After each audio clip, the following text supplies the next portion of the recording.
Ride-hailing firm Grab is buying over Singapore's third largest taxi operator, Transcab. Now, it's a move Grab says will help grow its driver base so that passengers can get quicker and more reliable rides. Now, the value of the purchase was not disclosed. The deal includes Transcab's taxi and private hire fleet of over 2,500 vehicles, its maintenance workshop and fuel pump operations. Grab says drivers that join the platform will get benefits offered to all its current employees, such as free personal accident insurance coverage. The acquisition is subject to regulatory approval and is expected to be completed in the fourth quarter of this year. The National Taxi Association says it will work with both companies to help address drivers' concerns about the acquisition. This includes how their existing contracts and privileges might be affected. Some of our drivers, especially the older ones, have also mentioned to us that they are a little bit worried about how the transition to a tech platform is going to be like for them. But having said this, we're working very closely with Grab. And also at the same time, the National Taxi Association does have quite a bit of online technology type of know-how and skill sets that we've been passing on to our drivers. Well, if it goes through, this will mark the second major merger in Singapore's taxi and ride-hailing industry this year. The first was between SMRT and Premier Taxis. Now, one analyst says there could be more consolidation to come as operators try to resolve the shortage of drivers seen in the last couple of years. Taxi drivers actually tend to utilize their vehicles much more than private hire drivers do. They're on the road more, and that means that they are a more reliable supply of drivers for you than maybe your pure private hire renters would be. So I think that those are some of the motivations behind this. And because the entire industry is facing this supply crunch, I do expect that other players are also looking at their options, whether is it, buying more vehicles, buying smaller operators, whatever the case may be. We're joined by Terence Fan. He's Assistant Professor of Strategic Management at Singapore Management University. Welcome, Dr. Fan. Now, this has been billed as an acquisition that will help Transcab drivers stay more competitive. But will it make a big difference since even now, Transcab drivers can, in principle, put themselves on the platform for Grab? That's a very good question.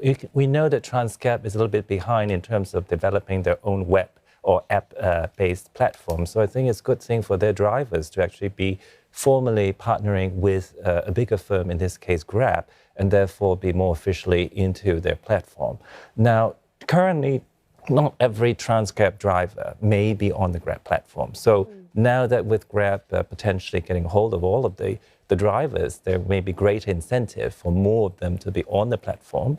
So if we have more of the vehicles on the platforms, taxis or private hire otherwise, it's easier for people to get connected whenever they want to have a ride and so on. So in that sense, it may be more convenience for the average commuter to have better sort of connectivity to vehicles being available. And Grab also will have a better view in terms of all the vehicles in real time in terms of where they are. So in that sense, I can see some benefits potentially for commuters. Do you share that same optimism for, say, the larger market? Will this deal benefit, will it benefit rather the cab and private hire market? Can other players compete?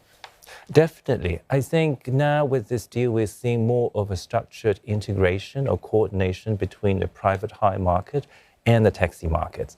Up until now, we sort of think of two as kind of related but different industries. But actually, there's a lot of potential synergies. For example, with knowledge of the taxis, for example, Grab may have a better knowledge of where the street hires come from, the location, so on, which they currently don't have. And at the same time, it may spur other players to say, okay, if that's their move, then how could they, or how they could actually better organize themselves to sort of think about the synergies and sort of evolve better coordination and products for the average commuter. So potentially, yes. All right, now this question, in fact, you answered in part in your first answer when I was asking you, does it actually help Transcab drivers? You said, well, they have access now to high-tech platforms, which Transcab has been a little bit behind in developing. Now, and you went on to say this might mean greater connectivity and convenience for consumers. Yes. But does that necessarily mean cheaper rides for consumers? I think that's an excellent question you have there. Now, whether or not it's a cheaper ride, that really depends on the algorithm.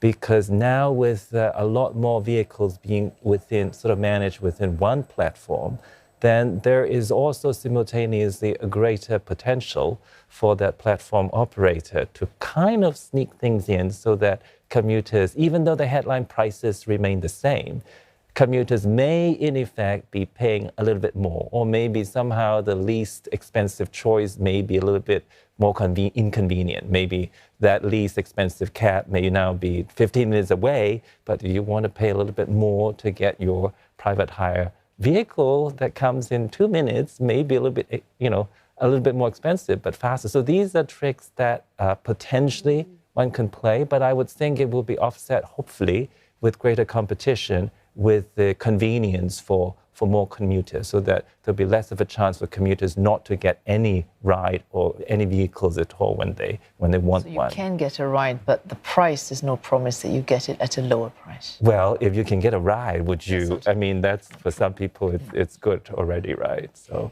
Do you see this acquisition going through, gaining regulatory approval? Because it's not until the end of the year. I ask because it could, in some sense, be considered anti-competitive, like, the Grab-Uber merger of 2018. Yes, that's also an excellent question. It's an uncertainty there. But I think we have to think back to 2018 when the Grab-Uber deal went through, was announced. That deal was viewed as two competitors merging within the context of a private hire industry.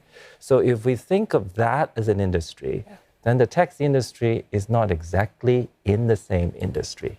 So if it's not in the same industry, then there's no anti-competitive concerns, right? But there is a small possibility that the Competition and Consumers Commission may think that, hey, over time, the two industries have kind of evolved to be so similar that commuters kind of use them interchangeably. So there's a small possibility, maybe at some time in the future, may not be now. And if that happens, it's potentially the case that it could be viewed as a merger between, or within rather, one bigger and broader and more integrated industry. And if that's the case, there may be some issues. However, the good news is that if we look back at the 2018 issue, that merger was not blocked at all. I mean, on the whole, it went through, even though there was a fine, and the fine was 13 million. So if you compare with the supposed price of today's announced acquisition, it's not a big sum.